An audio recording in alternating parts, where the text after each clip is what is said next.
Pediatric first aid, acting in an emergency. Medical emergencies can quickly become life-threatening, especially for children.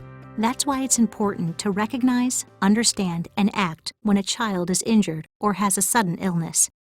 This program will give you the tools to be an effective first aid provider.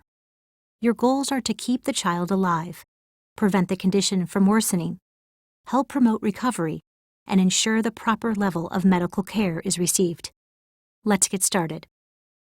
Get ready to learn skills that could save a life.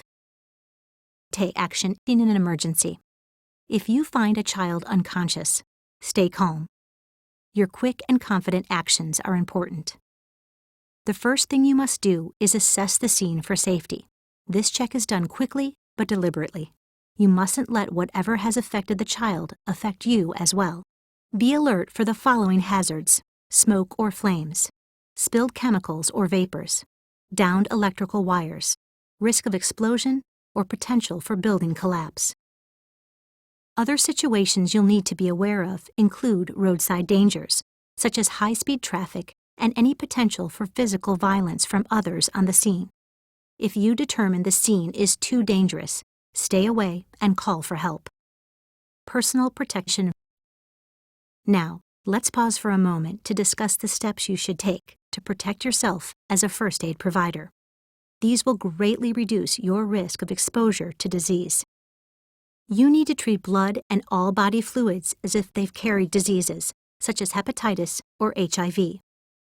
Prevent direct contact with another person's body fluids by wearing personal protective equipment, or PPE, such as medical exam gloves.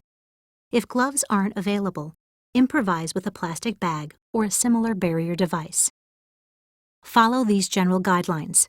Wash your hands before and after giving first aid whenever possible. Cover cuts to avoid contact with blood. Don't touch your nose, mouth, or eyes. And clean up any body fluids and disinfect the area as soon as possible. If the scene is safe, check for any additional victims and quickly scan for bystanders who may be able to give you vital information or provide help. Assessing the child. Now you are ready to approach the child. 3 life-threatening problems to check for are unresponsiveness, lack of breathing, and severe bleeding. To check for responsiveness, tap her shoulder and shout, "Are you okay?" Are you okay? Help! Help! A responsive child can talk or make motions that indicate they understand. An unresponsive child is always considered a 911 emergency. At the same time, check whether the child is breathing normally. Occasional gasps are not normal breathing. Also, scan the body for any excessive bleeding. Later on in this program, we'll detail the skills for rescue breathing and bleeding care. For now, we'll continue as if the child is breathing and not bleeding. Step 3. Get as much of the child's medical history as possible. To do that, follow the sample history format. What can you observe about the child's problem? If possible, ask her how she feels. Find out if the child has allergies. Look for a medical ID bracelet. Is the child taking any over-the-counter or prescription medications? Has the child had a problem like this before, or does she have any other persistent illness? What was the last food or drink that she consumed? What events led to the current situation? Once you have as much information as you can quickly collect, do a physical exam. Start at the child's toes and work up to the head. For a conscious child, this gives them time to get used to your examination in a non-threatening way. Be alert for pain or tenderness when an area is touched.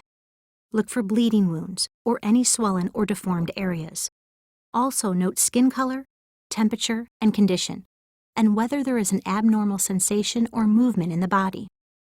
Now that you have assessed the child's situation, you are ready to provide first aid. We'll cover those skills in the following segments. In some cases, you may need to move a child to safety. Never move a child unless you absolutely have to. Movement can worsen their condition. If you do not suspect a spinal injury and the child is not too heavy, you can carry the child away from danger. Lift with your legs rather than your back, and hold the child close to your body for support.